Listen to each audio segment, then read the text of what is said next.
Hello नमस्कार दोस्तों एवं साथियों, आप सभी को हमारे पीटीए परिवार में स्वागत है। बहुत बहुत अभिनंदन है।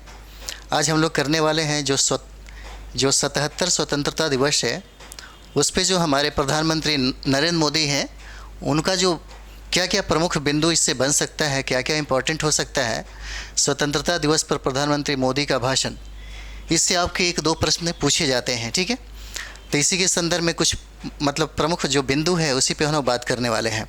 तो आइए हम लोग शुरुआत करते हैं। देखिएगा, प्रमुख बिंदुओं की अगर बात करें तो यहाँ पे देखिए कहता है, सबसे इम्पोर्टेंट यहाँ पे जो होता है, पूछा जाता है प्रश्न, आपसे पूछा जाएगा कि स्वतंत्रता दिवस समारोह में जो अतिथि हैं, अतिथि कौन शामिल हुए थे। तो इस बार के अतिथि देखिएगा, इस बार के अतिथि जो हैं ये सैकड़ों किसान हो जाते हैं। ठीक है, अगर बात कर दें हम लोग कि स्वतंत्रता दिवस समारोह में विशिष्ट जो अतिथि के रूप में कौन शामिल हुए, तो इसे याद रखिएगा, बहुत भी हो जाता है, सैकड़ों किसान हो जाएंगे। और इस बार का जो स्वतंत्रता दिवस मनाई गई वो कौन सा था, तो 77 नंबर का था। ठीक है, और इसी में प्रधानमंत्री का जो भाषण है उसी के प्रमुख बिंदुओं के बारे में हम लोग चर्चा करने वाले हैं। इसमें जो सबसे इम्पॉर्टेंट है वो होता है कि अतिथि के रूप में कौन शामिल हुए, तो सैकड़ों जो किसान हैं उन्हीं को शामिल किया गया। ठीक है, तो चलिए अगला हम लोग देखते हैं। देखिए यहाँ पे देखिए प्रश्न पूछा जाएगा आपसे, कहता है कि निर्माण, अगर लाल किला की बात कर दी जाए तो लाल किला का निर्माण किसने किया था, तो देखिएगा शाहजहाँ द्वारा अपनी राजधानी शाहजहानाबाद के लिए एक किले महल के रूप में इसका निर्माण किया गया। ठीक है, और बात करें तो इसका लाल बलुआ पत्थर से बनी दीवारों के कारण इसका नाम क्या हुआ, लाल किला पड़ गया। ठीक है, चलिए अगला हम लोग देखते हैं। और यहाँ से ये वाला प्रश्न आपको, ये वाला जो पॉइंट है बहुत इंपॉर्टेंट हो जाता है। ठीक है, कहता है कि प्रधानमंत्री द्वारा 15 अगस्त को, क्या कह रहा है, प्रधानमंत्री द्वारा 15 अगस्त को लाल किले से राष्ट्र को संबोधित करने की परंपरा किसने शुरुआत किया था, तो देखिए पहले प्रधानमंत्री जवाहरलाल नेहरू द्वारा इसका प्रारंभ किया गया था। ठीक है, और कहा जाता है, ये जो पॉइंट है बहुत इंपॉर्टेंट हो जाएगा, कहता है कि जवाहरलाल नेहरू ने पहली बार कब, 16 अगस्त 1947 को लाल किला के लाहौरी गेट के ऊपर तिरंगा झंडा फहराया तथा भाषण दिया था। कहाँ पे, तो देखिएगा लाहौरी गेट के ऊपर। ठीक है, कब, 16 अगस्त 1947 को लाल किला के कौन सा, तो लाहौरी गेट के ऊपर तिरंगा झंडा फहराया तथा भाषण दिया। ठीक है, अगला देखते हैं हम लोग। अगला देखिए, यहाँ पे पॉइंट बनता है कि प्रधानमंत्री का भाषण, देखिए ये मैप आप देख रहे होंगे, तो भाषण में जो सबसे ज़्यादा सिमटते हुए जो जा रहा है वो है हमारा ग्लोबल साउथ, यानी कि अगर बात करें भारत ग्लोबल साउथ की आवाज़ बन रहा है। ठीक है, ये बहुत बड़ी शक्ति है। कहता है कि भारत ग्लोबल साउथ की आवाज़ बनते जा रहा है, आप देख सकते हैं इंडिकेट ऐसे किया गया है। ठीक है, इसको देखिएगा, ये ग्लोबल जो साउथ है इसी को सबसे ज़्यादा कहा गया है कि आवाज़ बनते जा रहा है, और ये बहुत ही इंपॉर्टेंट हो जाता है। ठीक है, अगला हम लोग देखेंगे तो देखिए कहता है यहाँ पे कह रहा है कि केंद्र सरकार द्वारा वित्तीय सहायता, कहा जाता है कि केंद्र से राज्यों को फंड का हस्तांतरण जो था वो 30 लाख करोड़ रुपए से बढ़कर कितना हो गया, तो 100 लाख करोड़ रुपया हो गया। पहले इसको कितना दिया जाता था, 30 लाख करोड़, लेकिन वहीं बढ़ करके कितना हो गया, तो 100 लाख करोड़ हो गया। देखिए कहता है कि पहले स्थानीय निकायों के विकास के लिए भारत सरकार राज्य को से कितना देती थी, तो 70,000 करोड़ रुपए देती थी व्यय के लिए, लेकिन अब कितना देती है, तो देखिए 3 लाख करोड़ रुपए से अधिक व्यय होता है। पहले कितना होती थी, तो 70,000 करोड़ रुपए व्यय होती थी, अब होता है 3 लाख करोड़ रुपए से अधिक व्यय होता है। ठीक है, अगला पॉइंट हम लोग देखेंगे। यहाँ पे अगला पॉइंट देखिए, प्रमुख योजना। ठीक है, प्रमुख योजना है उसमें हम लोग देखते हैं। देखिए कह रहा है यहाँ पे कि हर घर में शुद्ध पानी पहुँचाने के लिए जल जीवन मिशन पर 2 लाख करोड़ रुपए क्या होंगे, खर्च होंगे। कितने, तो 2 लाख करोड़ रुपए खर्च होंगे किस योजना पे, तो कहता है हर घर में शुद्ध पानी पहुँचाने पर, हर घर में शुद्ध पानी पहुँचाने पर क्या होगा, जल जीवन मिशन के तहत 2 लाख करोड़ रुपए खर्च किए जाएंगे।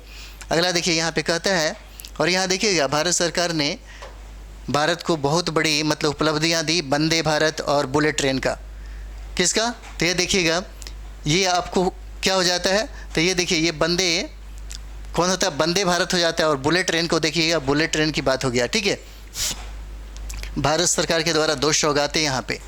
अगला देखिए, उन्होंने भाषण में ये सब चीज़ का जिक्र किया। अगला देखिए, कहता है कि पहले गरीबों के आवास बनाने में 90,000 करोड़ रुपए खर्च किए गए। पहले की अगर बात किया जाए तो उन्होंने ये कहा कि पहले 90,000 करोड़ रुपए खर्च किए गए, अब 4 लाख करोड़ रुपए से अधिक व्यय होता है। अब कितना होता है? तो अब देखिए, अब 4 लाख करोड़ रुपए से अधिक क्या होता है? व्यय होता है। ठीक है, अगला देखिएगा, अगला कहता है कि विश्वकर्मा योजना। क्या कह रहा है? विश्वकर्मा योजना कहता है यह योजना उन लोगों को समर्थन करेगी जो अपने हाथों से औजारों का उपयोग करके काम करते हैं। ठीक है, कौन सा? तो विश्वकर्मा योजना क्या कहता है? यह योजना उन लोगों का समर्थन करेगी जो अपने हाथों से औजारों का उपयोग करके क्या करते हैं? काम करते हैं। ठीक है, यह विश्वकर्मा योजना की बात हुआ। उसके बाद देखिए, यहाँ पे कहता है जो इम्पोर्टेंट है आपके लिए, कहता है कि भारत तीसरा सबसे कम औसत डेटा टैरिफ वाली यानी कि प्रति जीबी वाला क्या है? देश बन गया है। क्या कहता है कि भारत तीसरा, कौन सा? तो देखिए, भारत तीसरा सबसे कम औसत डेटा टैरिफ यानी जीबी वाला क्या बन गया? देश बन गया। और कहा गया इसमें कि गांव-गांव तक इंटरनेट को क्या किया जाएगा? फैलाया जाएगा। कहता है यहाँ पे उत्तर पूर्वी क्षेत्र, सीमावर्ती क्षेत्र, वामपंथी उग्रवाद से प्रभावित क्षेत्रों और आकांक्षी जिलों को गुणवत्तापूर्ण दूरसंचार से जोड़ने के लिए विशेष प्रयास किए जाएंगे। ठीक है, अगला देखिए, अगर बात कर दी जाए तो देखिए, कहा जाता है कि 2014 में वैश्विक अर्थव्यवस्था में भारत का स्थान कितना था? 10वें नंबर पे था। लेकिन अभी वर्तमान की अगर बात कर दी जाए तो ये 5वें नंबर का अर्थव्यवस्था हो गया है। और कहा गया है कि अगले 5 साल में इसको तीसरी अर्थव्यवस्था बना दिया जाएगा। ठीक है, ये नरेंद्र मोदी अपने भाषण में कहा उन्होंने कि 2014 में जैसे वैश्विक अर्थव्यवस्था में देखा जाए तो भारत का स्थान 10वां था, वर्तमान में कितना है? 5वां है। और कहा गया कि 5 सालों में इसे तीसरी अर्थव्यवस्था के रूप में बनाने का पहल किया जाएगा। अगला देखिए, कृषि की अगर बात कर दिया जाए, यहाँ पे कृषि की बात करेंगे तो देखिए, यह कहता है यहाँ पे कि किसानों को सस्ती कीमत पर यूरिया उपलब्ध कराई जाएगी। कौन सा? तो यूरिया उपलब्ध कराई जाएगी।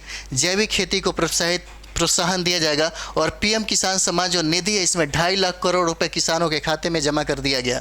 कितना? 2.5 लाख करोड़ रुपए किसानों के खातों में क्या किया गया? जमा किया गया। ठीक है, अगला हम लोग देखते हैं। अगला देखिए, सीमा सुरक्षा की बात यहाँ पे किया गया। कहा गया कि सशस्त्र बलों का आधुनिकीकरण किया जाएगा।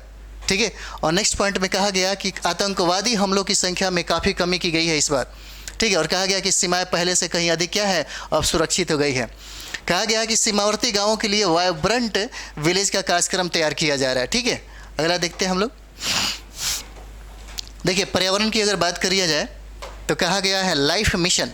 कौन सा? पर्यावरण में देखिए, लाइफ मिशन कहता है वैश्विक स्तर पर पर्यावरण सुरक्षा और संरक्षण के प्रति जागरूकता बढ़ाने के लिए कौन सा? तो इंटरनेशनल सोलर अलायंस की बात किया गया। कौन सा?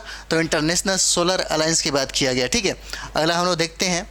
देखिए, स्वास्थ्य के क्षेत्र में हम लोग देखेंगे तो देखिएगा, यहाँ कहता है कि आयुष्मान भारत योजना कहता है कि बीपीएल परिवारों को 5 लाख रुपए की वार्षिक स्वास्थ्य गारंटी दिया गया है। ठीक है, और कहा गया है कि 200 करोड़ से अधिक कोविड टीकाकरण किया गया। और देखिए, जन औषधि जो केंद्र है, भारत सरकार इसमें बहुत ही ज़्यादा तीव्र गति से काम कर रही है ताकि गरीबों को इसका फ़ायदा मिल सके। अगला देखिए, यह कहता है महिलाओं को लेकर के, इसमें इनके भाषण में है कि गांव में 2 करोड़ लखपति दीदी बनाने का लक्ष्य है। कितना? गांव से, और गांव में बात की जाए तो 2 करोड़ क्या? तो देखिए, लखपति दीदी बनाने का लक्ष्य कितना है? तो 2 करोड़। कितना? तो 2 करोड़। सरकार महिला स्वयं सहायता समूहों के साथ क्या कर रही है? काम कर रही है। अगर बात कर दें, महिला स्वयं सहायता समूहों को ड्रोन उड़ाने की शक्ति प्रदान की जाएगी। ठीक है, अगला हम लोग देखते हैं। देखिए, ये हमारा आज का क्वेश्चन है और इसे आप लोग कमेंट्स बॉक्स में ज़रूर बताएंगे। प्रथम प्रधानमंत्री जवाहरलाल नेहरू 15 अगस्त 1947 को लाल किले के किस द्वार पर भारतीय राष्ट्रीय ध्वज फहराया गया था? आप इसे कमेंट्स बॉक्स में बताएंगे। ठीक है, हम आपका इस आंसर के लिए इंतज़ार करते हैं। ठीक है, थैंक यू वेरी मच। आप लोग इसे अच्छा से तैयारी करें। ठीक है, और ये जो सेशन है हमारे 69 बीपीएससी के लिए बहुत इंपॉर्टेंट हो जाता है। 69 के लिए बहुत ही ज़्यादा इंपॉर्टेंट है। और ज़्यादा से ज़्यादा एक सेशन चल रही है ओनली 10 मिनट्स में हर 10 मिनट में जो आपके पास जो वीडियो आपके पास जाता है, वहाँ से एक प्रश्न पूछने की प्रबल संभावना हो जाती है। ठीक है, तो हम ज़्यादा कोशिश करेंगे कि वहाँ से जो भी फैक्ट है या जो भी बहुत इंपॉर्टेंट है उसके बारे में हम आपके सामने लेकर के आएँ। ठीक है, हमारा ये सेशन आपको पसंद आता है तो इसको लाइक, सब्सक्राइब सब बहुत सारा शेयर करें। ठीक है, चलिए अगले वीडियो में मिलते हैं। Thank you very much.